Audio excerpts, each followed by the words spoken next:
d'organiser ce forum. Donc la fille qui s'intéresse aux très questions bioéthiques est très contente de s'y associer, de manière la vie. Il y a un peu plus de 30 ans, on essaie Louis Brown en Grande-Bretagne, 4 ans plus tard, Amandine en France, premier bébé Prouvette, comme on les a appelés très vite, et depuis, les questions vertigineuses n'ont pas cessé de se poser. Jusqu'où contourner la stérilité? Quelles limites poser au recours à la procréation médicalement assistée? L'âge, la situation sociale, le nombre d'enfants? Doit-on accepter de traiter des stérilités non médicales? Autoriser des couples homosexuels à recourir à ces techniques?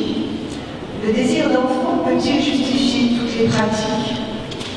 Droit à l'enfant, droit de l'enfant à l'être d'un homme et d'une femme, d'un couple, femme et homme ou pas. Alors à ces questions donc vertigineuses, les religions ont réfléchi de leur côté, puisant à la source de leurs traditions respectives. Elles nous apportent une réflexion, un éclairage anthropologique particulier sur les bouleversements de ces pratiques et notamment les répercussions sur la famille. Le thème retenu cette année par le Forum européen de bioéthique. Alors, vous avez présenté le débat, professeur Nizan, qui s'intitule « Rends ma mère, autrement j'en mourrai ». Donc, c'est la prière de Rachel, voyant qu'elle ne donnait pas d'enfant à Jacob, dans le chapitre 30 de la Genèse. Rachel, Sarah, dans le propos divin, le projet de maternité est parfois très difficile. Donc, ces choses-là ne sont pas nouvelles. Alors, pour éclairer ce premier débat sur religion et procréation, j'accueille des intervenants prestigieux. Tout d'abord, M. Carsten Lindkeller. Excusez-moi si je ne prononce pas bien votre nom, je suis alsacienne. Vous êtes docteur en théologie, professeur d'éthique à la faculté de théologie protestante à l'Université de Strasbourg. Vous explorez notamment les questions bioéthiques, l'amélioration de l'homme, et vous êtes directeur du groupe de recherche bioéthique, religion et société à la faculté de théologie protestante à l'Université de Strasbourg. Vous collaborez régulièrement à de nombreux groupes de travail internationaux et vous êtes l'auteur, le co-auteur de Soins et spiritualité, regard de praticiens et de théologiens. Alors, nous accueillons à cette table également Monseigneur Christian Kratz. Vous êtes évêque auxiliaire de Strasbourg depuis 2001. Vous avez exercé comme prêtre, directeur du grand séminaire ici à Strasbourg, comme curé. Vous m'avez dit que c'était un moment important de votre vie. Après avoir fait ici vos études de théologie. Vous êtes actuellement délégué de la conférence des évêques de France à la COMEC, la commission des épiscopats de la communauté européenne, délégué à la conférence épiscopale allemande et à l'Alliance biblique française.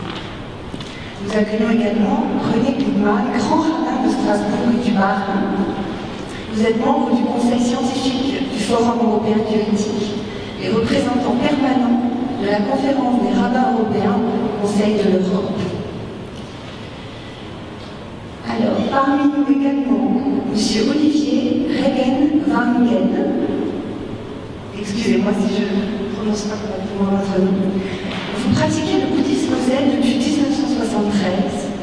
En 1977, vous avez reçu l'ordination de moine du grand maître zen Taisen Deshimaru, un des principaux maîtres zen du XXe siècle.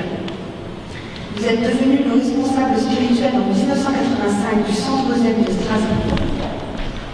Et vous avez fondé l'un des tout premiers monastères zen en Europe, à Walterswiller, dans le nord de l'Alsace. Vous êtes vice-président de l'association Zen Internationale et depuis 5 ans, président de l'Union bouddhiste de France. Nous accueillons également à cette table M. Belmadi Abderrahman, qui est membre du conseil d'administration et responsable pédagogique de l'Institut de théologie Al-Ghazali de la Grande Mosquée de Paris, en charge de la formation des imams et des aumôniers. Voilà, j'espère que je n'oublie personne et je salue donc la présence de notre grand témoin Philippe Richer, ministre des collectivités territoriales et président du Conseil régional d'Alsace. Vous intervenez à titre personnel quand vous le souhaitez. Voilà, je vais maintenant donner la parole à M. Carsten Lemmuller, pour une petite intervention. Merci beaucoup. Mesdames, Messieurs, rends-moi mère, autrement je mourrai.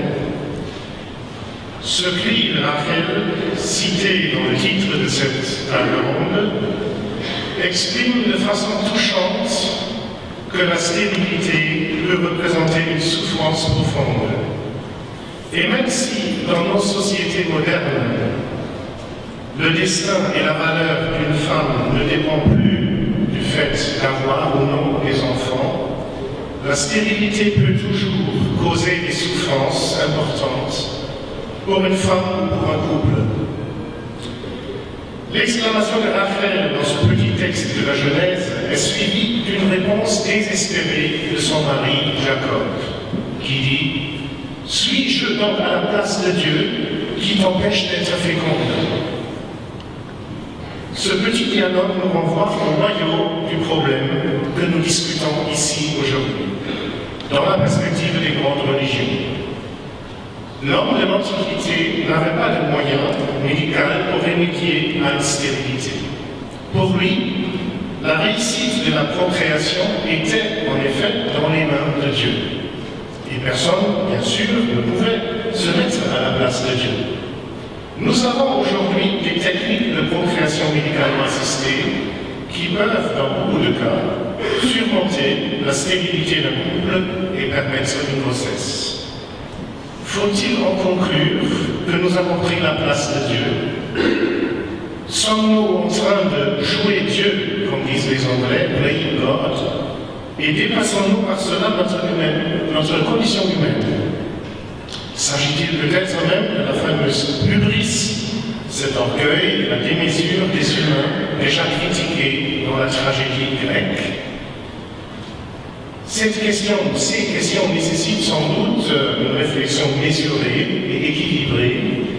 Et j'essaie avec vous de réfléchir sur deux points, donc il y a une petite réflexion en deux parties, pour souligner à la fois les avantages et aussi les risques de ces nouvelles techniques dont nous disposons aujourd'hui. Et ma première petite partie s'intitule « Principe responsabilité ». La théologie chrétienne, je m'exprime aujourd'hui au titre de la théologie chrétienne et plus particulièrement de l'éthique protestante. La théologie chrétienne a toujours souligné la vocation spécifique de l'être humain, de cet être doué de raison, d'inventivité et de créativité. En effet, les humains interviennent constamment sur la nature et se forgent une culture. Et certains textes bibliques peuvent s'émerveiller, excusez-moi, vous savez que je suis allemand d'origine, mais ici ou là, ça peut arriver. Donc, certains textes bibliques peuvent s'émerveiller de ces capacités de l'être humain, comme par exemple le psaume 8 qui dit, je cite, « Tu l'as fait, donc on parle de l'homme, tu l'as fait peu inférieur à Dieu, et tu l'as couronné de gloire et de splendeur. Tu lui as donné la domination sur les œuvres de tes mains.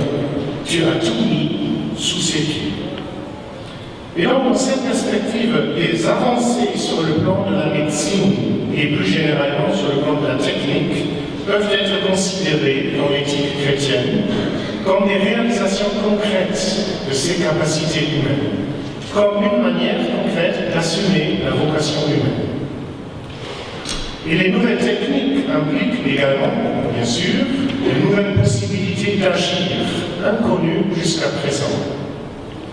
L'être humain a comme tâche de les analyser, de les soumettre à un examen critique, mais il ne peut pas simplement les ignorer ou s'y refuser par principe. J'aime beaucoup la petite phrase du philosophe Peter Sloterdijk, qui d'ailleurs a aussi déjà parlé ici dans cette salle à Strasbourg, qui a dit une fois à propos des hommes, au moment où ils ont acquis une nouvelle capacité, les êtres humains font mauvaise figure lorsqu'ils veulent laisser agir à leur place une puissance supérieure qu'il s'agisse du Dieu, du hasard ou des autres, comme dans le passé, du temps de leur incapacité. En effet, si l'homme a la capacité d'intervenir concrètement et de résoudre un problème qui se pose à lui, il ne peut pas fuir et nier cette capacité dont il dispose. Mais il peut et il doit mesurer les avantages et les limites de cette nouvelle capacité dans le but d'en faire, si possible, un usage bénéfique et responsable. Et donc, dans cette perspective, l'éthique protestante s'est exprimée, déjà dans les années 80, favorablement par rapport aux techniques de médecine procréative qui permettent de répondre à une souffrance concrète, celle de la stérilité. On peut citer ici une expression bien plus connue de la plume d'André Klima, ancien professeur de théologie protestante à Paris. La fécondation in vitro, en tout cas la fécondation in vitro homologue, donc dans un couple, représente selon lui tout simplement une parenthèse technique au service d'un couple et donc enraciné dans une relation d'amour.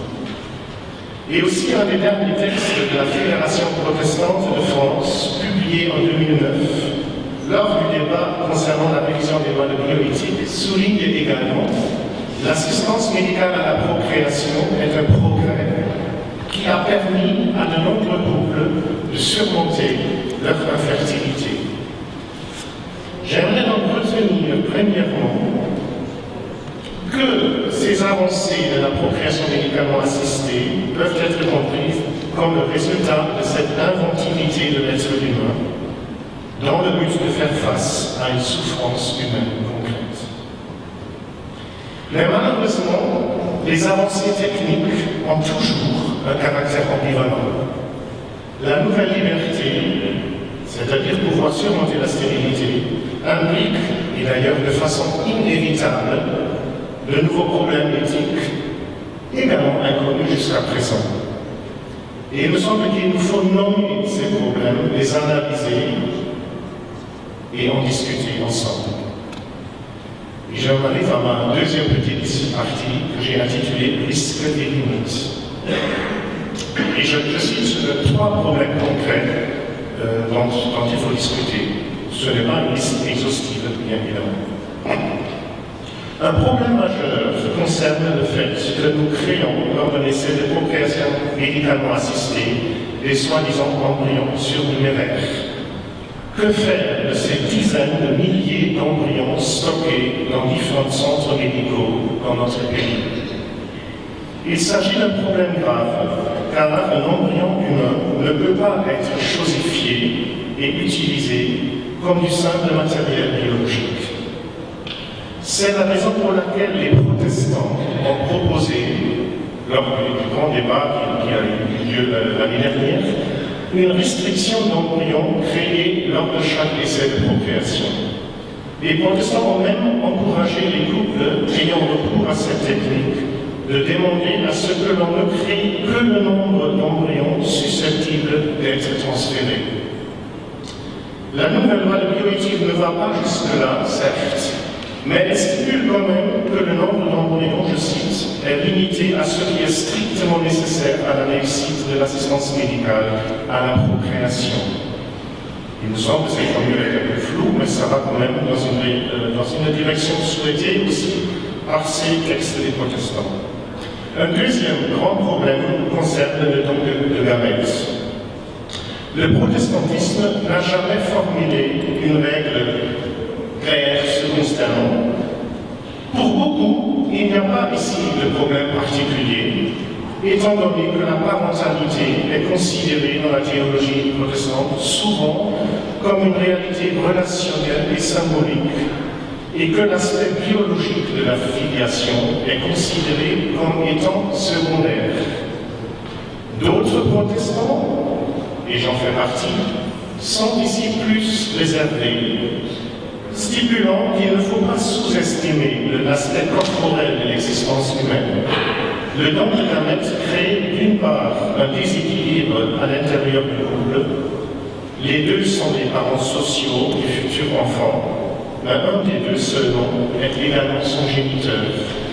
Et d'autre part, se pose toute la question de l'anonymat et de la quête d'identité pour certains enfants issus d'une telle procréation avec don de gamètes.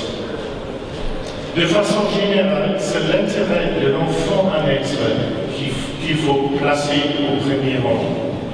Le désir d'enfant, si légitime et si noble soit-il, doit rester second par rapport aux droits de l'enfant.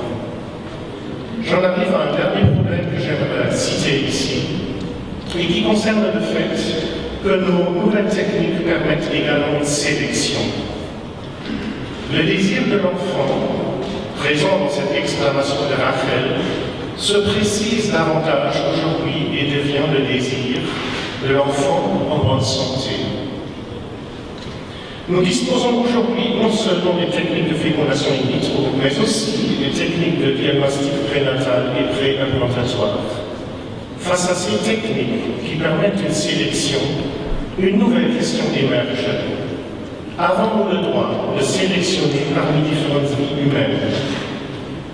L'homme peut-il devenir un juge qui se prononce sur la vie d'autrui?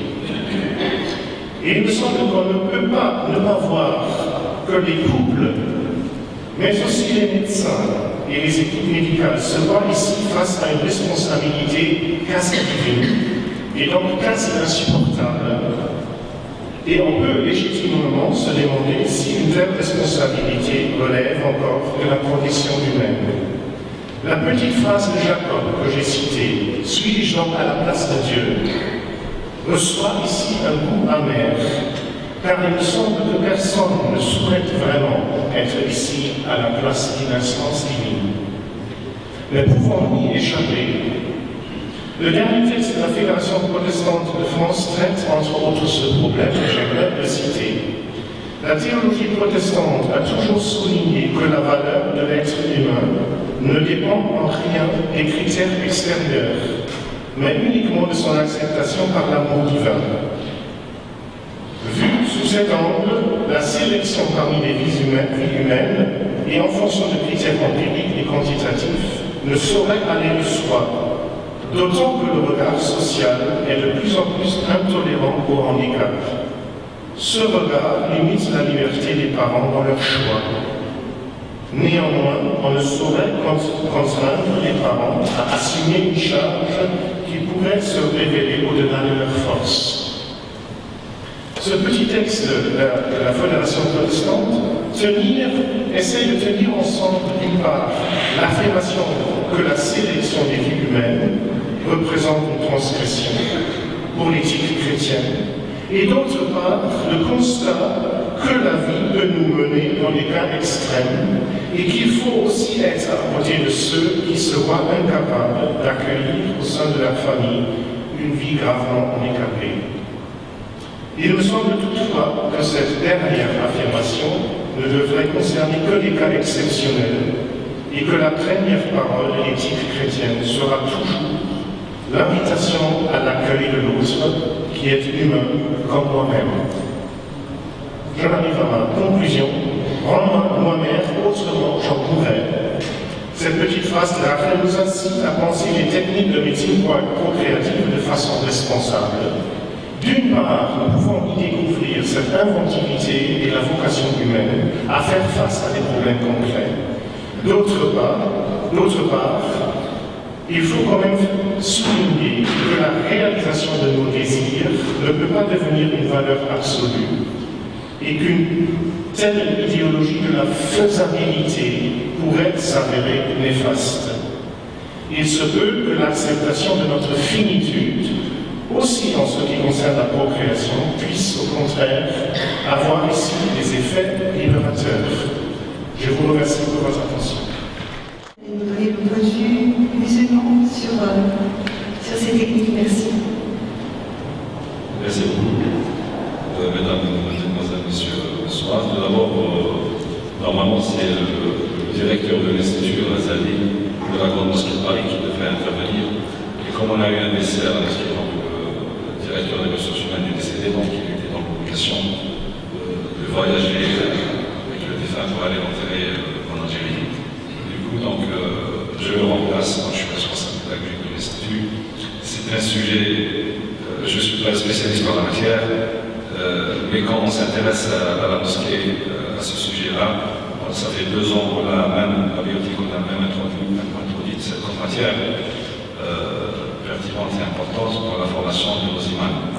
Car on a des sujets qui sont dosés par la communauté, des questions d'IVG, des questions de la FIV, l'ICSI, l'insémination intra-utérine, les diagnostics l'implantation, tous ces mots techniques que les scientifiques connaissent.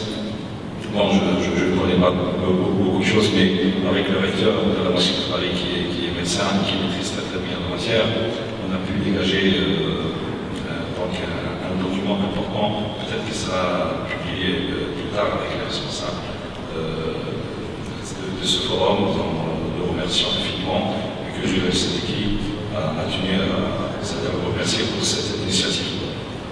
Je vais essayer de répondre directement sur les sujets techniques très importants en tant que religieux, c'est-à-dire notre position de l'islam sur ces sujets-là.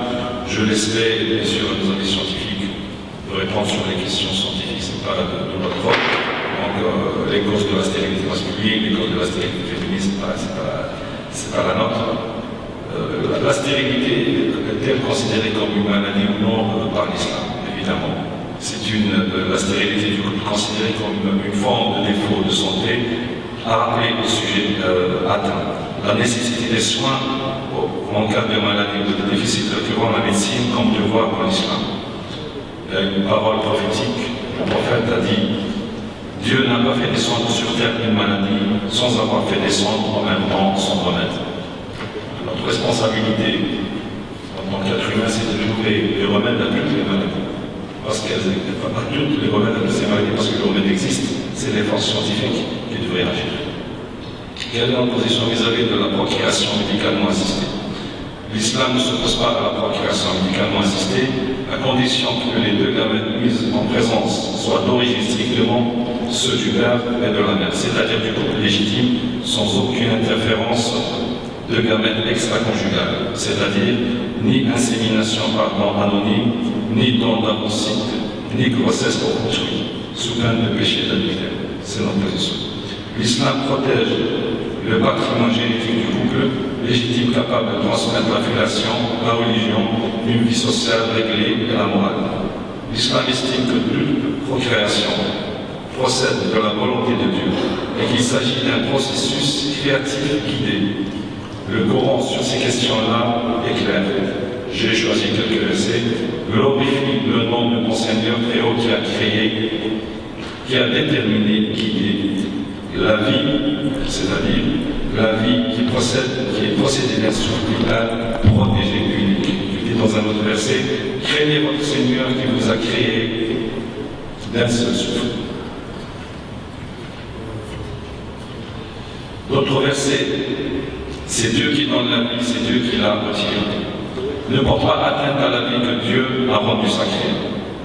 Tuer un innocent, c'est tuer toute l'humanité. Sauver une vie humaine, c'est sauver tout le genre humain. Donc ces versets renforcent l'ordre scientifique à trouver des solutions au problème de la stérilité.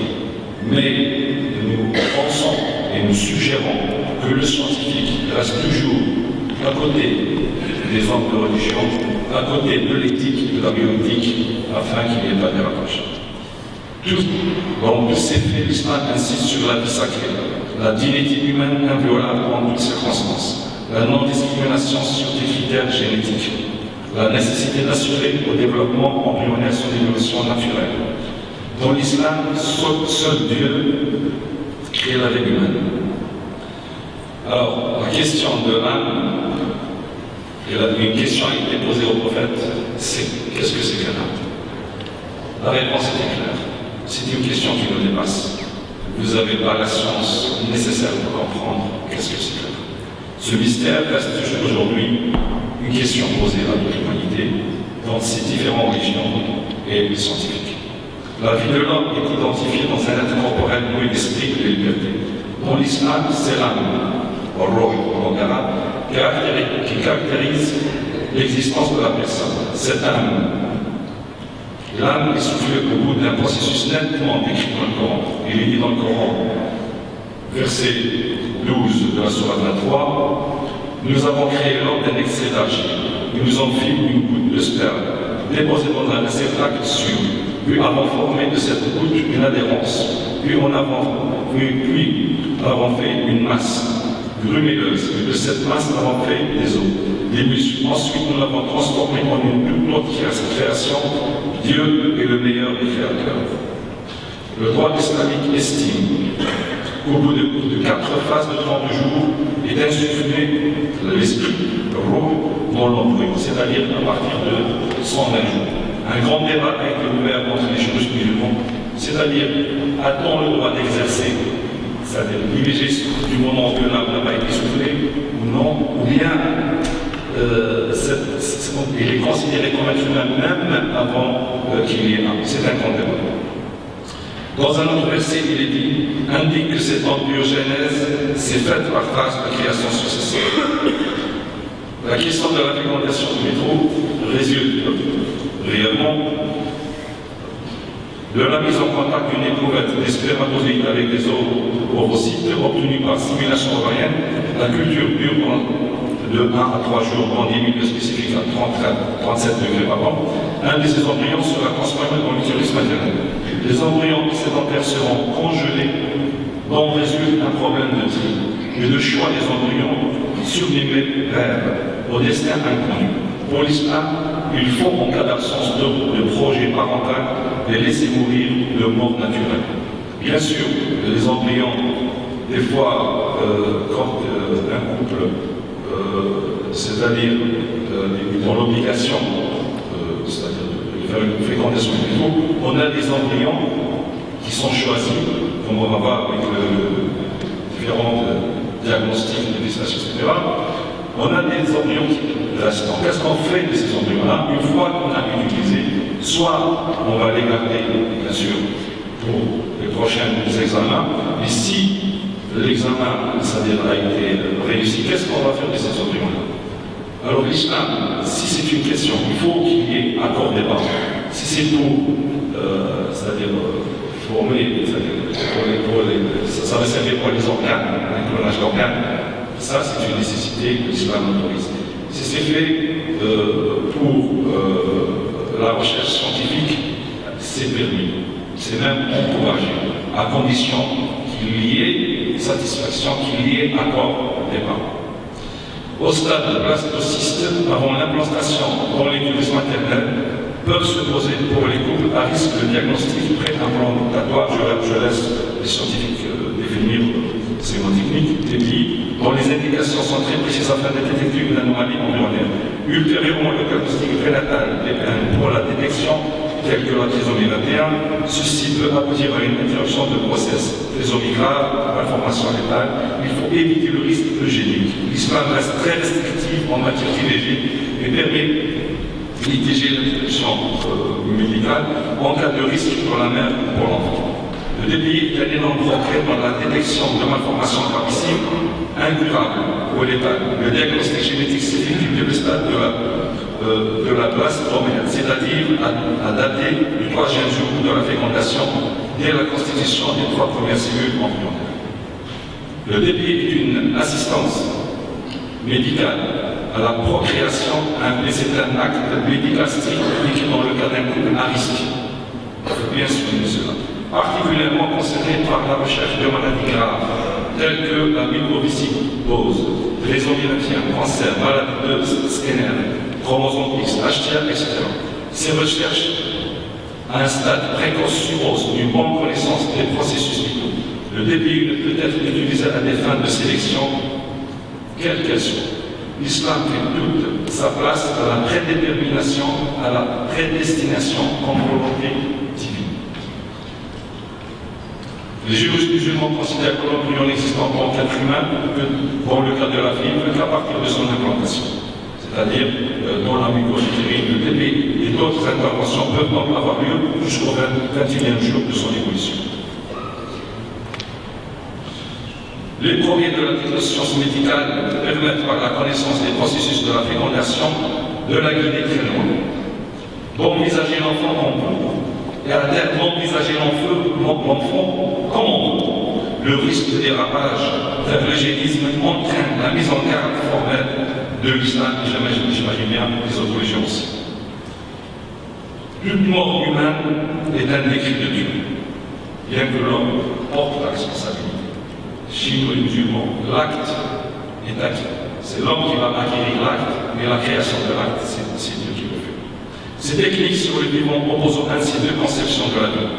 Les tenants de l'essentialisme, qui refusent tout détournement du jeu de la nature dans le développement de la vie, et les utilitaristes, pour qui l'ordre naturel importe devant tout bénéfice escompté par la technique pour le progrès du sujet vivant, justifiant bien des audaces, réduisant parfois l'être humain à un simple cas particulier de la biologie animale.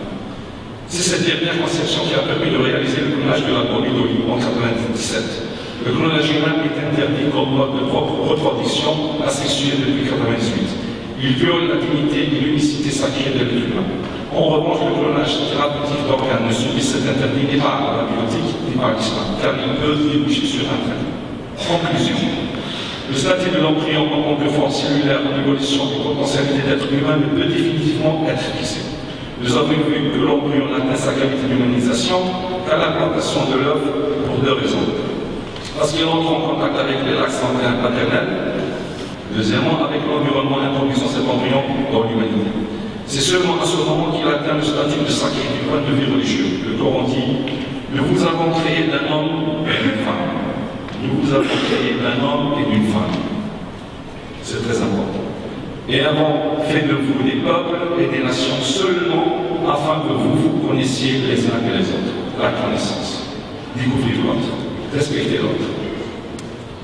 L'être humain ne peut plus être seulement défini par son aspect somatique, ni même spirituellement, spirituel seul. Ce qui compte aussi, et c'est très important, c'est la vie, qui se définit et se construit sur les expériences de son existence et de son rapport intime avec l'environnement. Cette existence commence avec les deux premières étapes de l'embryogenèse, ceci jusqu'à la mort de l'être, laquelle est avant tout la fin de toutes les ressources de la vie de l'anima, force vitale. Les apports de la science, de la médecine et de la biologie sont importants pour prolonger au maximum les capacités de vivre. L'existentiel détermine l'essentiel quand on est malade. Soyons donc positifs. Laissons l'essentiel à Dieu et l'existentiel aux efforts de l'homme et à ses luttes contre l'adversité, telle est la sagesse de l'islam. Merci. Pour comprendre la violence dans les mots de Rachel qui ouvrent cette rencontre, il nous faut revenir au second chapitre de la Genèse, au verset 24, pour y lire, pour y trouver que l'enfant consolide et crée même l'union entre le père et la mère.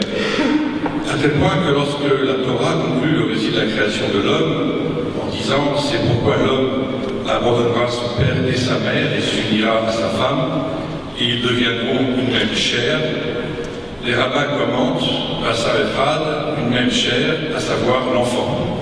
C'est dans l'enfant que Adam et Ève deviennent un même partenariat. Car même si pour un couple il est possible, sans enfant naturel ou adoptif, de participer à l'histoire, la maternité reste pour la femme, pour le couple, un accomplissement. Et c'est d'ailleurs pourquoi Adam, le premier homme, donna pour nom à sa compagne celui de Chava, Ève, parce qu'elle était, dit la Bible, la mère de tous les vivants. En hébreu, Chaim, la vie, d'où vient le nom de Chava, Ève. Paradoxalement, le nom qui fut donné à l'homme, Adam en hébreu, qui vient de l'hébreu Adama, la terre, n'a rien à voir avec la paternité. Comme si le rôle du père était à l'origine considéré comme insignifiant. Et qu'il faudra attendre 10 générations pour que la paternité s'installe jusque dans le nom même de l'homme avec Abraham. Un nom qui contient en lui le mot Av, voulant dire père. Abraham, à qui Dieu a annoncé « Je te ferai Av, père », d'où l'araméen Abba, père d'une multitude de nations. Ironie de l'histoire, Dieu annonce cette bonne nouvelle alors que Abraham, comme Sarah, encore appelée Sarai, sont tous les deux stériles. Une femme stérile, un père encore inexistant, comment vont-ils guérir l'un et l'autre? Mais lorsque Abraham se révolte et argumente devant son Créateur qui lui promettait une récompense fort multiple, en lui disant à Dieu, mais que me donneras-tu? Je vais moi-même sans enfant. Dieu lui répond, un fils de tes entrailles t'est promis. Mais d'ajouter, regarde, je te prie le ciel et compte les étoiles, telle sera sa descendance. En quoi cette adresse, regarde le ciel, répond-elle à l'angoisse d'Abraham? C'est que Dieu lui dit d'abord, sors. Et Dieu le fit sortir dehors. Et les rabbins expliquent, sors dehors, c'est-à-dire sors de ton destin, tel qu'il est inscrit dans les astres. Certes, tu as vu dans les astres que tu n'aurais pas d'enfant. En effet, Abraham, c'est ainsi qu'il s'appelait encore, ne va pas avoir d'enfant. Mais Abraham, avec la lettre qui lui a été ajoutée, et tel qu'il sera désormais appelé, aura un fils. Et Sarai non plus, c'est ainsi qu'elle s'appelait encore, n'aura pas d'enfant, mais Sarah, on voit que la lettre et lui sera ajoutée, en aura. Je vous donne un nom différent, et votre destinée sera différente. Abraham sort en effet de sa tente. Il croit en Dieu, et Dieu, poursuit la Torah, le lui compte pour justice. Quel est l'objet de sa foi?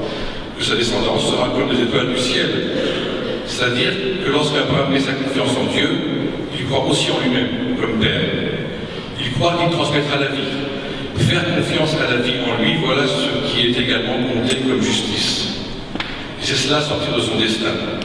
Le destin écrit d'avance, dans lequel étaient pris jusqu'à présent Abraham et Sarah. Ce que dit très bien le commentateur Rachid III, je change votre nom, et voici que votre destin est changé. Plutôt que leur écrire une nouvelle destinée, Dieu les libère de leur destin. Et jusqu'à cet instant, Sarai, dans l'attente de la promesse, demande à son mari d'aller vers sa domestique égyptienne, Agar, afin, je cite, d'être bâtie par elle, c'est-à-dire d'avoir un enfant par elle. Telle Sarah, Rachel, au-delà de son désir propre de maternité, cherche à participer à l'élaboration du peuple d'Israël. Il lui semble, d'où sa jalousie vis-à-vis de sa sœur Léa, que si elle ne participait pas par la naissance d'un enfant, ancêtre d'une des tribus d'Israël, elle pourrait se considérer comme morte. Ce lien singulier, unique, entre la mère et son enfant, a été formulé ainsi par le prophète Isaïe. Une femme peut-elle oublier son nourrisson? Car entre le père et la mère, il y aurait une différence mémorielle qui les distingue. Une mémoire du père et une mémoire de la mère. Une mémoire progressive, évolutive du père, qui lui permet de se souvenir de son enfant lorsqu'il fut enfant, mais de réaliser qu'il a grandi. Et une mémoire de la mère qui ficherait l'enfant dans son enfance, dont elle ne saurait jamais se séparer. Origine de bien l'histoire juive, dont celle-ci que je ne peux m'empêcher de vous raconter. Nous sommes en 2016, et un juif a été élu président des États-Unis. Il appelle sa mère, et il dit, je vais être intronisé président des États-Unis, peux-tu venir à la cérémonie? Et sa mère lui répond, mais je n'ai rien à me mettre. Dit-il, je vais être président, je t'envoie le meilleur tailleur de Washington. Mais ajoute-t-elle, je ne mange que cachère. Je vais être président, je t'envoie le meilleur traiteur cachère de la ville. Et comment, ajoute-t-elle, vais-je arriver au Capitole? Je t'envoie à l'avion privé des Air Force One. Et viens de tomber à la cérémonie. Le jour venu, la voilà présente, avec à sa gauche le président de la Cour suprême, et à sa droite le secrétaire aux affaires étrangères. Et voilà soudain que la mère se tourne vers le président de la Cour suprême et lui chuchote à l'oreille. Vous voyez ce jeune gars qui prête serment, vous le voyez? Vous voyez bien, eh bien, sachez que son frère, son frère, lui, il est docteur. C'est en des termes plus poétiques ce que le prophète Jérémie disait déjà il y a quelques milliers d'années en parlant de Rachel. Ephraïm est donc pour moi un fils chéri, un enfant choyé. Plus j'en parle, plus je m'en souviens. Plus j'en parle, plus je m'en souviens, dit avec précision le prophète. Or, la logique est voulu l'inverse. Plus je m'en souviens, plus j'en parle. Or, ici, le souvenir est si fort entre la mère et l'enfant qu'il faut l'injonction même de la Bible pour que le fils apprenne à s'arracher à ses parents. C'est pourquoi l'homme abandonnera son père et sa mère et s'unira à sa femme. Alors que le père n'a qu'une envie, c'est de refouler sa communauté d'origine, sa cellule familiale, la mère reproche toujours à sa belle-fille de lui avoir pris son fils. Une mémoire à laquelle le Père tente d'échapper. C'est pourquoi en hébreu, l'homme est appelé, qualifié de Zachar, masculin, terme qui renvoie aux éthers, à la mémoire, comme si l'homme ne devait jamais oublier qu'il est manquant et qu'il importe qu'il s'en souvienne. Sous un angle plus moral, les rabbins considéraient que la maternité, étant comme un don divin, et postulant que les bénédictions divines ne sont pas dispensées par hasard, mais en fonction des mérites de chacun, Rachel aurait pris conscience de ce que sa sœur a sans doute des mérites supérieurs aux siens, et c'est de cela qu'elle était jalouse. Une jalousie positive, certes, ou mieux créatrice, puisqu'elle va pousser Rachel à trouver un moyen d'être agréée par Dieu. Mais de cela, elle ne se résout pas tout de suite. Elle commence par exiger que Jacob lui donne des enfants.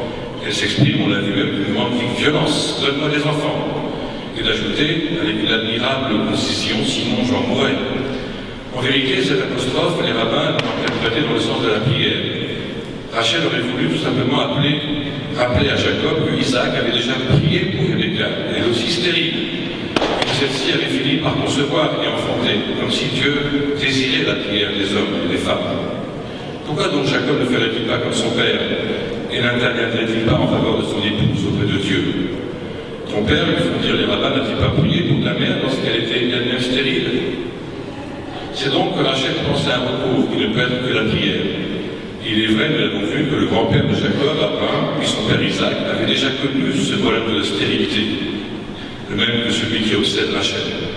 Manifestement, Jacob refuse ici de prier. Est-il possible que les rabbins lui attribuent un égoïsme tel pour qu'il ait considéré que c'était Rachel qui était stérile et à qui toute la responsabilité de cette stérilité incombait, et non lui, qui de fait avait déjà eu 4 enfants avec Léa? Le Zohar, dans son commentaire mystique sur ce passage, explique ce refus en montrant qu'adresser une demande à Dieu comporte des dangers. Si vous demandez à quelqu'un d'intervenir pour vous, explique-t-il, sous la forme d'une parabole, on ouvre votre dossier, on épluche, on risque d'y trouver des éléments défavorables qui, sans votre démarche, seraient restés dans l'ombre. Quelquefois, disent-ils, mon sens d'humour, il vaut mieux se faire oublier, même de Dieu. Il n'empêche, la brutale réponse de Jacob, suis-je à la place de Dieu, qui t'a refusé la fécondité, comme l'a souligné le professeur populaire, ne laisse pas d'étonner. Est-ce ainsi qu'il aimait sa femme? Ainsi que l'on console un cœur affligé? La tradition évoque la colère divine à l'énoncé de ces paroles. Les pères de Jacob n'avaient-ils pas prié pour leur femme stérile? Pourquoi refusait-il à Rachel l'espérance qu'autorise malgré tout la prière pour l'autre? Son refus d'aider, et selon le Zohar, ses réticences à intercéder même pour la femme aimée, s'expliquerait-il par sa volonté de ne pas céder aux intimidations de Rachel, à sa menace de mourir de chagrin, et par la certitude que, contrairement à ce qu'elle semblait penser, une prière ne pourrait prétendre à poser d'exigences et conditions insurmontables, jusqu'à devoir accepter d'avoir, comme Sarah, d'autres enfants par une autre femme, à savoir ses servantes, une première mère de substitution dans l'histoire.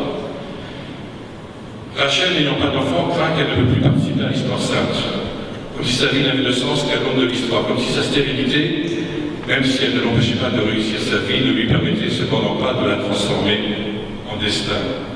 Même si, malgré le commandement divin croissé et multiplié, ce devoir n'incombait pas à la femme, qui, disent les rabbins, n'a pas à se sacrifier pour que l'humanité soit habitée. Or, si Abraham, comme nous l'avons vu, a personnifié la parenté à son plus haut niveau, Sarah est devenue la première de nos mères, la première mère dans la mesure où sa maternité ne se résumait pas à ses fonctions biologiques, mais à l'instar d'Abraham au rôle éducatif, à la transmission des principes d'amour, de charité, de justice, dont Abraham et Sarah étaient tous deux porteurs. Mais au lieu de se limiter à n'être que des parents de leurs enfants dans un cadre restreint, voire tribal, Abraham et Sarah ont accepté cette responsabilité pour les multitudes, pour l'humanité. Pour la première fois, un couple qui ne pouvait pas avoir d'enfant n'était plus condamné à la solitude ou à l'oubli. Car si la femme ne pouvait pas vivre l'expérience naturelle de la maternité, elle pouvait accéder à une maternité par choix, une maternité par engagement. Comment? En aidant les autres, en renforçant la société par l'accès à la connaissance et à la parole, dont elle pouvait faire bénéficier les générations à venir.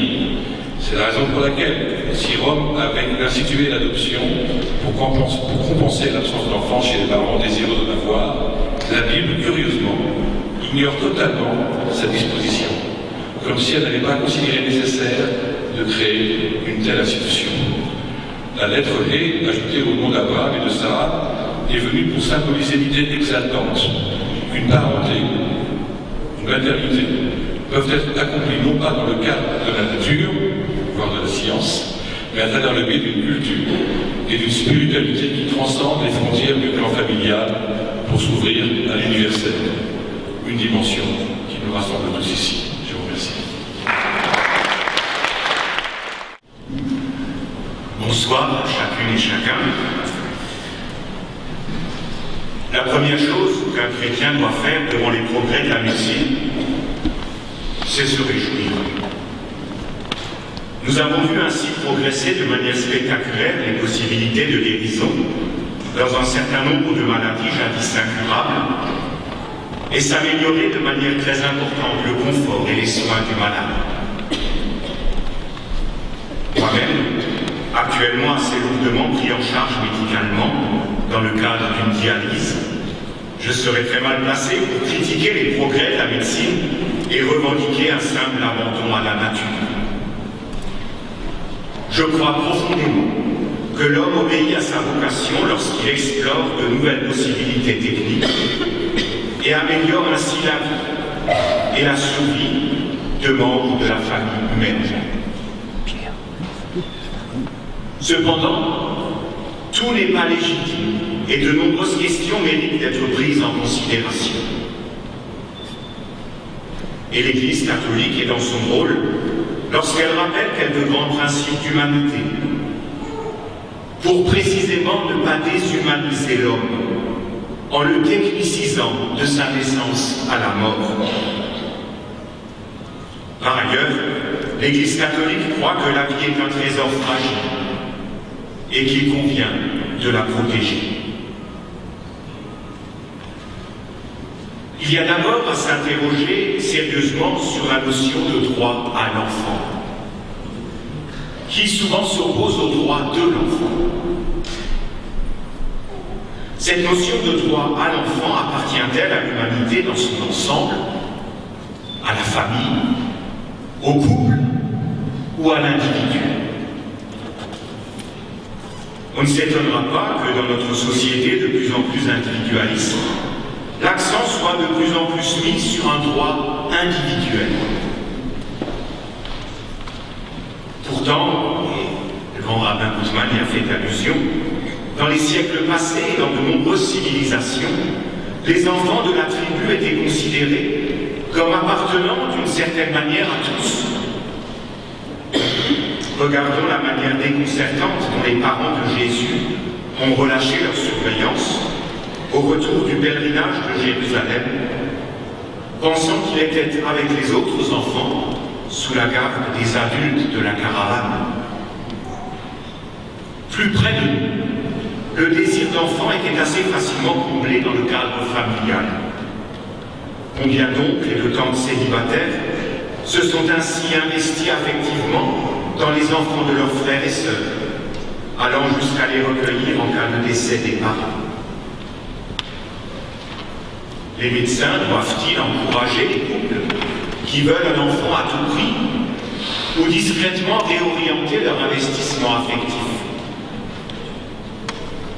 Lors de la célébration d'un mariage catholique, les prêtres rappellent à la fois l'engagement du couple à s'ouvrir à la vie, faute de quoi il ne pourrait y avoir de mariage valide. Mais ils rappellent aussi que la fécondité d'un couple est beaucoup plus large que la seule naissance d'enfants. Et nous connaissons tous des personnes extrêmement fécondes qui n'ont pas eu d'enfants. Je pense à une dame originaire de la ville de Schiltigheim, où je suis issu, qui n'a eu d'enfant elle-même, mais qui a eu une très grande fécondité auprès des enfants et petits-enfants de son mari épousé après le bail, auprès de ses étudiants en maths sup et dans le cadre de la paroisse de Schiltigheim. Cette fécondité a pu être vérifiée lors de ses funérailles. Il arrive que des célibataires sans enfants remplissent davantage les bancs des églises à leur enterrement que des parents qui ont eu plusieurs enfants. Je plaide donc pour une vision globale et plus large de la fécondité humaine.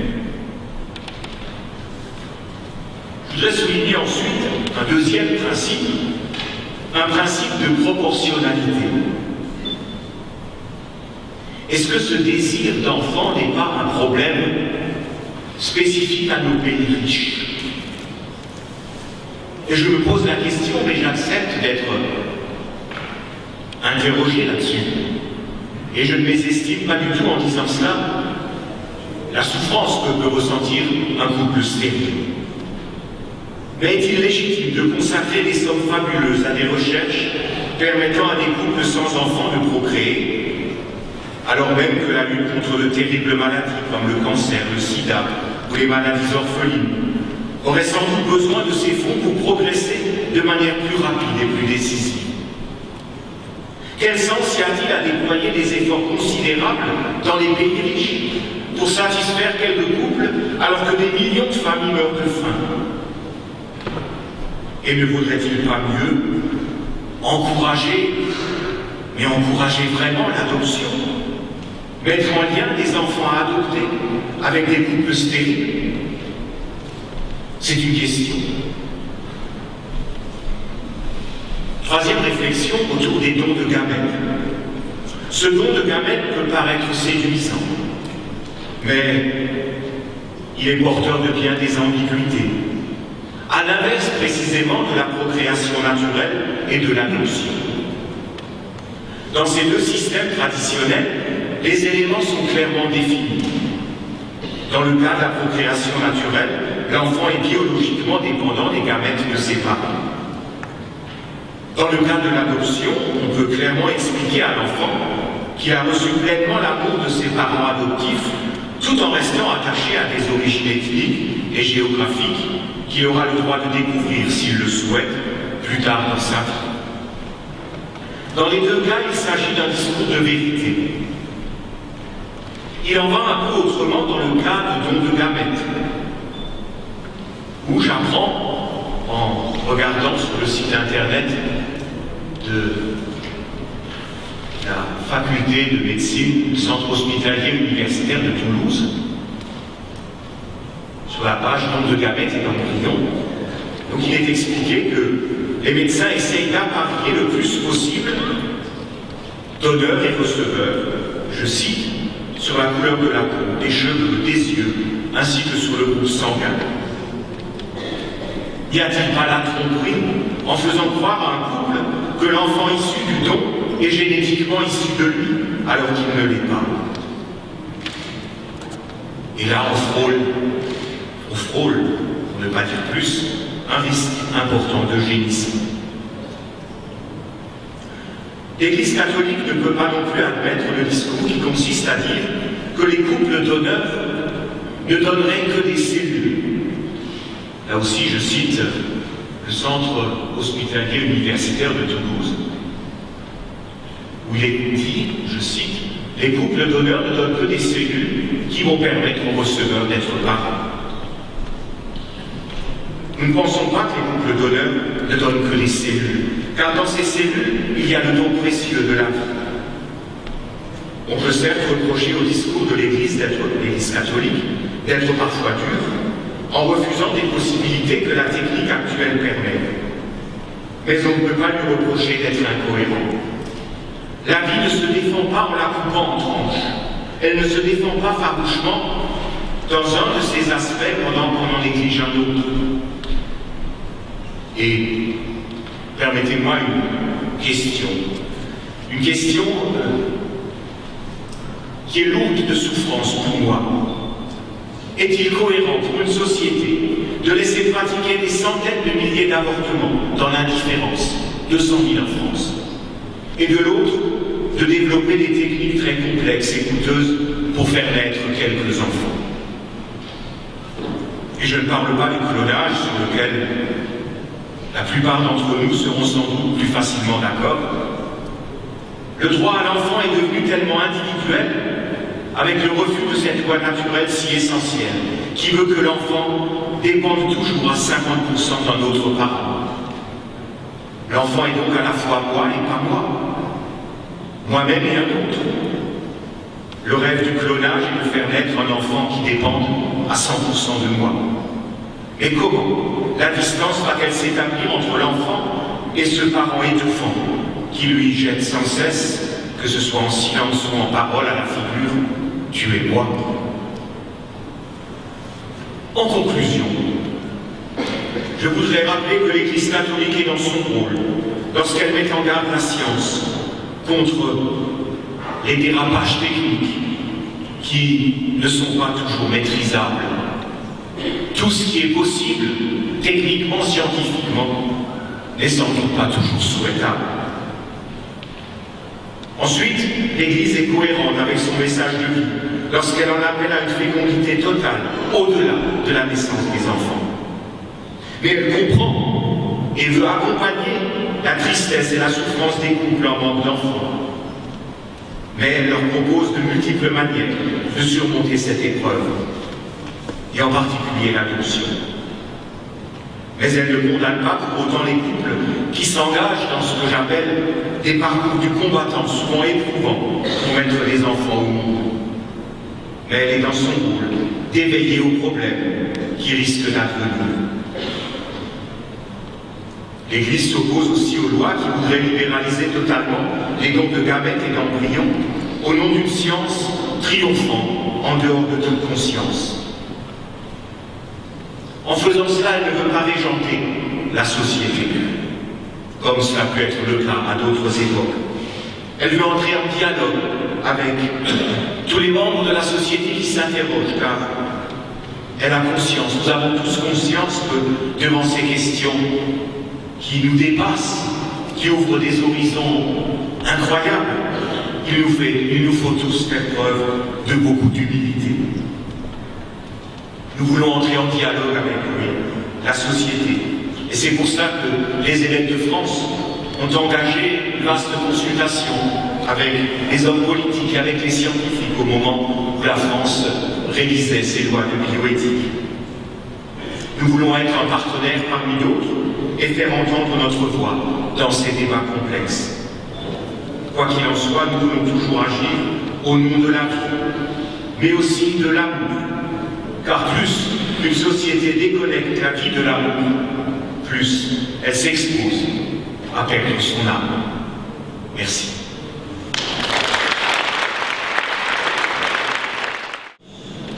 Je voudrais déjà commencer par une mauvaise nouvelle, en vous disant que le bouddhisme n'a pas de réponse ferme, définitive, ou même claire sur toutes ces questions qui ont été abordées ou qui vont être abordées pendant cette manifestation. Par contre, il y a un point sur lequel je rejoins la plupart des autres intervenants.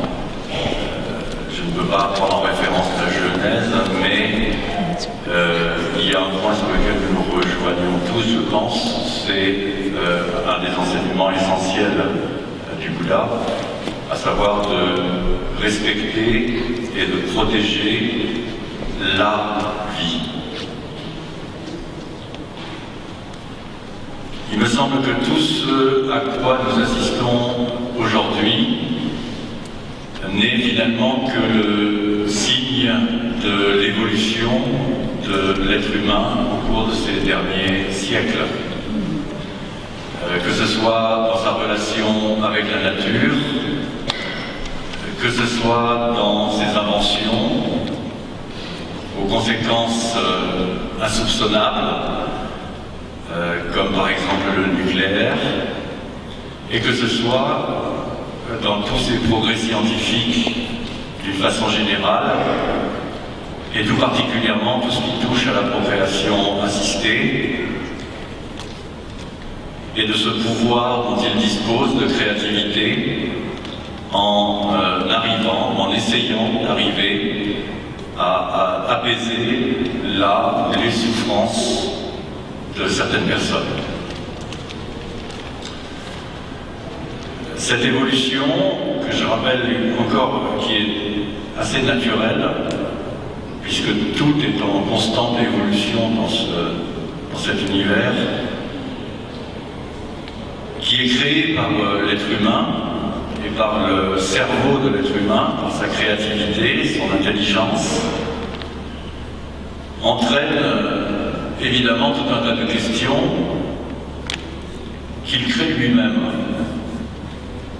Des questions qui sont difficiles, voire impossibles à résoudre, notamment sur un plan éthique général. De plus, nous savons tous que ce qui pouvait être vrai hier ne l'est plus forcément aujourd'hui, et nous ne savons rien de demain. Les réponses forcément provisoires que nous pourrions apporter, le pire, me semble-t-il, étant sans doute de vouloir créer des vérités avec des choses qui sont en constante évolution. Car ce sont des problèmes qui touchent à la fois l'individu dans ce qu'il a de plus intime, c'est-à-dire son corps, son couple, sa descendance, sa famille, et le genre humain dans ce qu'il a de plus général, à savoir ce que nous partageons tous et toutes, la vie. Trouver dès lors des réponses qui satisfassent tout le monde relève du défi impossible. Mais il y a une chose que tous les êtres humains partagent, que l'on soit dans un pays riche ou dans un pays plus pauvre,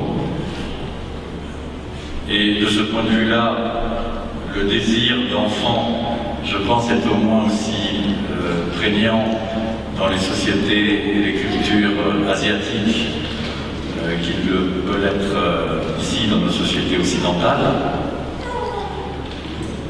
S'il y a quelque chose que tous les êtres humains partagent, c'est la conscience, d'avoir une conscience. Et de pouvoir se demander à un moment donné, qu'est-ce que nous faisons de cette vie qui est la nôtre, et de ce pouvoir que nous avons de transmettre la vie. Pour un bouddhiste, ce sera l'éthique qui sera le fil conducteur de sa vie. La prise de conscience de l'importance de ses actes et de ses conséquences. En un mot, un éveil suffisamment lucide et responsable, une prise de conscience qu'on peut appeler sagesse, bien que ce mot ne veuille plus dire grand-chose de nos jours. Je voudrais vous rappeler, vous dire un des points qui me semble absolument essentiel dans cette éthique d'un bouddhiste, et qui s'applique bien évidemment à toutes les questions qui ont été abordées ou qui vont l'être pendant ces prochains jours. C'est ce que nous appelons dans le bouddhisme les 3 purs préceptes. Et face à l'extraordinaire complexité des questions que nous abordons ce soir, ces préceptes s'énoncent d'une façon tellement simple qu'ils peuvent même paraître simplistes. Mais je crois que de replonger un petit peu dans la simplicité n'a pas que des défauts. Le premier de ces préceptes, c'est ne pas faire de choses nuisibles. Le deuxième, c'est faire en sorte que nos actions soient bénéfiques. Et le troisième, c'est celui de toujours agir pour le bien des êtres. Je crois que, aussi simple qu'il puisse paraître, si nous confrontons notre propre vie et toutes les questions que nous nous posons, encore une fois de façon intime, de façon personnelle, ou d'une façon plus générale, quand il s'agit de questions qui touchent à la société ou même à l'humanité, lorsque nous confrontons notre vie à ces questions, à ces préceptes, nous constatons vite qu'ils sont loin d'être simples et qu'au contraire, ils sont d'une extraordinaire complexité, puisque chaque action peut être passée à la loupe de ces préceptes. Mais ils sont aussi d'une aide infinie, car dans un monde de plus en plus complexe, ils nous permettent de revenir à la lucidité. La lucidité dans le sens de la compréhension de nos propres comportements et désirs égoïstes, individualistes, c'est-à-dire tout faire pour satisfaire ses désirs.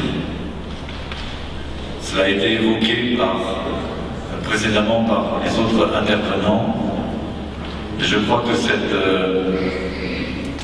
conscience, cette prise de conscience des comportements égoïstes ou individualistes pourrait grandement aider lorsqu'il s'agit de trouver des réponses à ces questions aussi difficiles. Et surtout, je crois qu'ils sont d'une grande aide lorsqu'il s'agit d'éveiller sa propre conscience. Ce qui, en matière d'éthique et en matière de bioéthique tout particulièrement, nous paraît, en tant que bouddhistes, absolument essentiel. Le monde d'aujourd'hui, avec toutes les questions qui se posent, ne pourra les résoudre, ne pourra trouver des éléments de réponse que à partir d'un éveil des consciences. Et quand on dit des consciences, je crois que le plus important est de commencer par la sienne propre. Voilà, je vous remercie.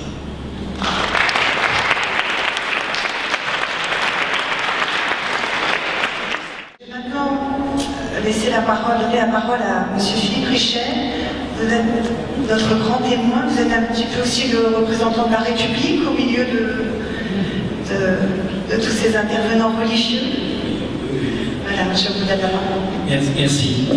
En fait, j'hésitais beaucoup à intervenir parce que d'entendre successivement les représentants ou des représentants des différentes religions nous permet évidemment d'avoir un aperçu des approches différentes. Et puis de vous dire que quand on est devant la situation, on est évidemment dans la représentation que nous sommes de nos fonctions, mais aussi en tant qu'individu, bien entendu. Je me rappelle du débat que nous avions au Sénat sur ces questions bioéthiques. C'était de façon générale, puisque la révision de la loi qui se préparait, et dans ce sujet, il y avait évidemment les questions liées à la naissance, mais aussi celles qui étaient liées à la fin de vie, et toutes les questions sous-jacentes. Et on se rend bien compte que très vite, quand on rentre dans le sujet, à la fois les clivages, en gros, gauche-droite, philosophie de pensée s'effacent, et on en vient vraiment à des positions personnelles. C'est-à-dire qu'à chaque fois, quand on s'exprime, on est à exprimer un sujet personnel, puisque ce ne sont pas des formations politiques qui prennent position sur ces sujets, mais on laisse à chacun la possibilité de s'exprimer en âme et conscience. Puis la deuxième remarque, c'est comme le disait Olivier Wangen, c'est que on sent bien qu'on est sur un terrain qui continue d'évoluer. Et nous sommes, les uns et les autres, à nous interroger en permanence sur ces sujets. Je vais prendre 2-3 exemples simplement pour illustrer ce propos et pour dire que dans cette approche, le parlementaire, le législateur, de façon plus générale, est amené évidemment à regarder à chaque fois et à s'interroger lorsqu'il prend des positions sur ces sujets. Je crois que beaucoup des courants religieux s'accordent sur le fait de dire qu'il est possible de recourir à l'assistance, à la procréation, lorsque, j'ai entendu notamment représentants des musulmans, lorsque les deux gamètes proviennent du couple familial. Je résume, comme vous avez dit, la procréation se fait lorsque les gamètes sont ceux qui viennent du couple.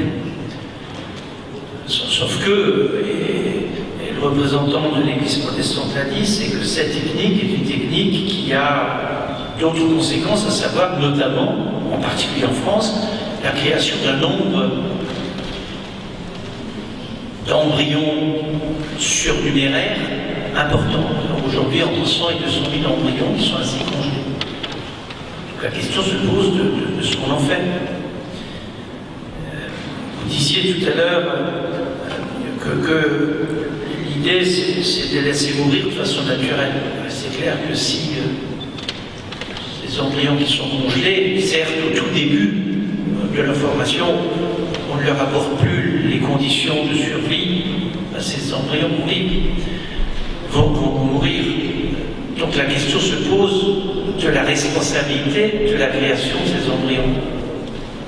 Avant de se demander ce qu'on fait des surnuméraires, sachant qu'il y a quand même un grand nombre qui est présent, et cette question aujourd'hui n'est pas réglée. Bien sûr, l'approche qu'on peut avoir sur ce sujet dépend de chacun, de ses croyances, de ses intimes convictions, et de ce qu'il sera possible de faire, parce qu'il s'agit quand même de nombres particulièrement élevés, et chaque fois qu'on organise une procréation assistée, le risque est grand qu'il y ait au moins 1, 2, 3, parfois plus, d'embryons qui ensuite sont conservés sans destination. Ce sont des préoccupations devant lesquelles, bien sûr les religieux, mais devant lesquelles se trouve aussi le législateur. Vu de la société civile, on ne peut pas le laisser tomber. Alors, à un moment donné, on a parlé de la phrase de Rachel et puis la réponse de Jacob. Je reprends un petit peu sur la question « Est-ce que je suis Dieu ?» la formule qu'avait pris Jean Rostand. Jean Rostand disait « La science a fait de nous des hommes, a fait de nous des dieux, avant de faire de nous des hommes. » C'est évidemment quelque chose qui nous interpelle ici, parce que nous sommes dans une situation à nous interroger de qui décide, de comment on décide, et qui est celui qui peut mettre en place des règles alors que nous touchons à l'intime conviction des croyances des individus. Et le législateur, au travers des décisions qu'il prend, impose des règles évidemment qui s'imposent à la croyance la plus intime et au désir le plus intime de la société et des citoyens de la société. Ce sont des interrogations qui sont au moins aussi fortes que celles que l'on peut avoir à l'intérieur même des courants religieux. Un deuxième point que je souhaitais aborder, c'est la question est-ce qu'on ne peut pas, par exemple, pour une femme stérile, utiliser un ovocyte qui proviendrait d'un autre donneur, ou pour le mari stérile, utiliser des spermatozoïdes d'un autre donneur.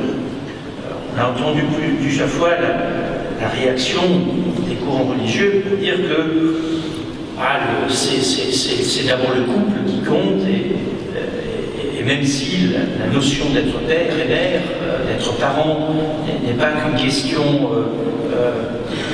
biologique, donc aussi une question d'accompagnement de l'enfant, un rôle dans la société, on voit bien qu'on revient quand même à cette question centrale du couple qui peut procréer, et il est difficile d'imaginer qu'il puisse y avoir quelqu'un d'autre qui puisse intervenir dans ce phénomène de procréation.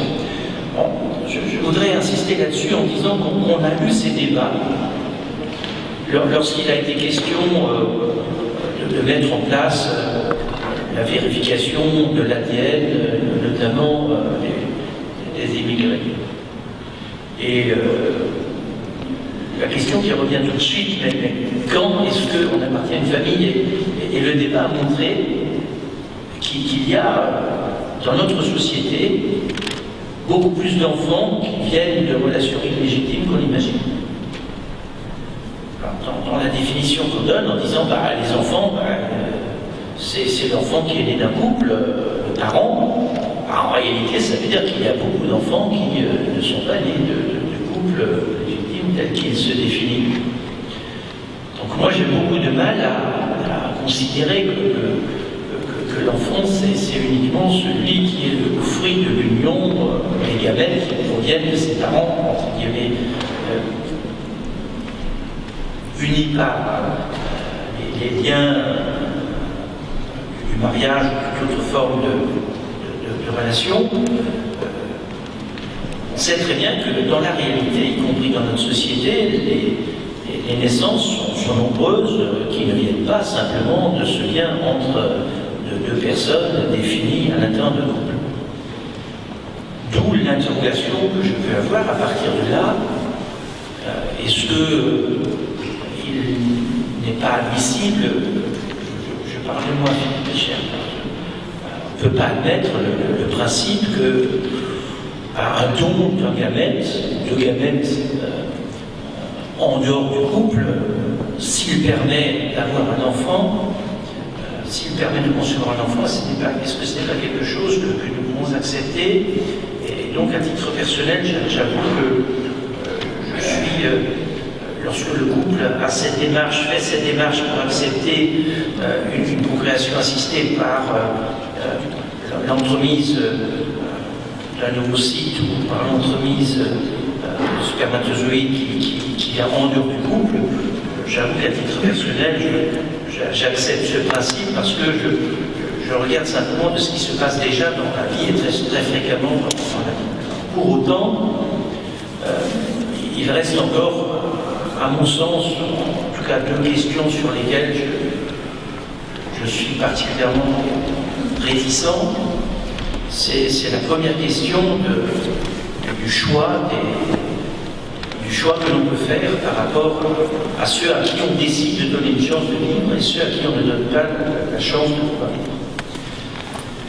C'est aujourd'hui déjà le cas en ce qui concerne les embryons surnuméraires. C'est le cas lorsque, dans les choix de ces embryons, on essaye d'apparier en cas de don de gamètes, lorsqu'on essaye de faire des appariements qui sont les plus proches possibles, on fait des choix et on oriente le choix de la famille de se construire au travers de choix qui sont des choix qui sortent évidemment de ce qui est décidé par le couple.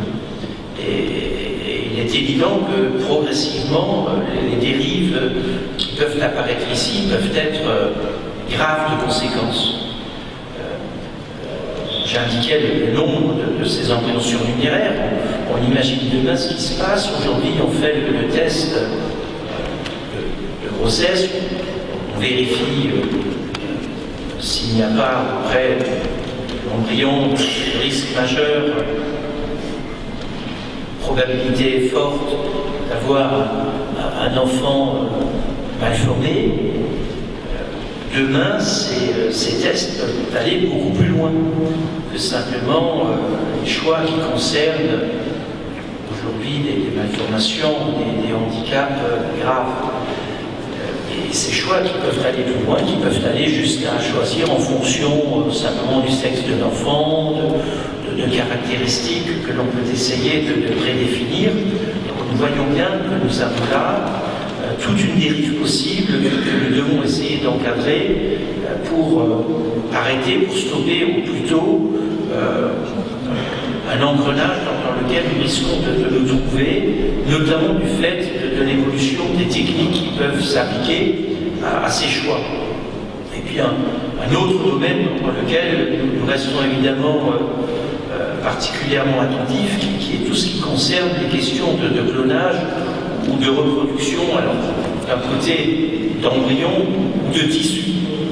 Alors si on dit que le clonage humain, évidemment, doit être interdit, Jusqu'où est-ce qu'on accepte l'utilisation des tissus fournis par les cellules humaines qui se développent? C'est une vraie question qui aujourd'hui peut encore déraper et que nous avons besoin d'encadrer.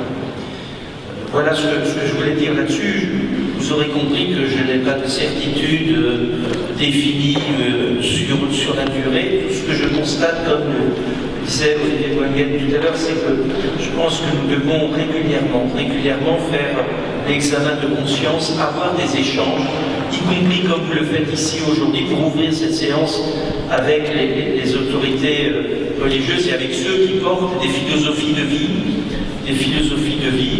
mais que bien entendu chacun doit se forger une idée personnelle et doit accepter, ou en tout cas peut évoluer en fonction de ce que la vie au quotidien lui apporte. Cette approche qui peut parfois sur des textes peut paraître très abstraite, prend très souvent des questions très personnelles dès que vous avez en face de vous des femmes, des hommes qui souffrent du fait de ne pas pouvoir avoir d'enfants. Très rapidement nous sommes interpellés lorsque nous avons face à nous des personnes qui sont engagées dans une lutte notamment pour la vie et qui interpellent l'élu pour rester attentif à toutes ces dérives potentielles que nous sentons, que nous percevons et qui peuvent évidemment prendre des cours, des orientations que nous ne pouvons pas encore aujourd'hui tous prévoir ou maîtriser. Mais ce sont des sujets qui, je suis persuadé, resteront, en tout cas pour les décennies à venir, des sujets d'actualité où régulièrement nous aurons besoin de retrouver, de redéfinir et d'échanger sur ces sujets. Quand je prends plusieurs des exemples que j'ai donnés, eh bien, la position a changé en fonction tout simplement des acquis entre-temps de la science et des interrogations de la société.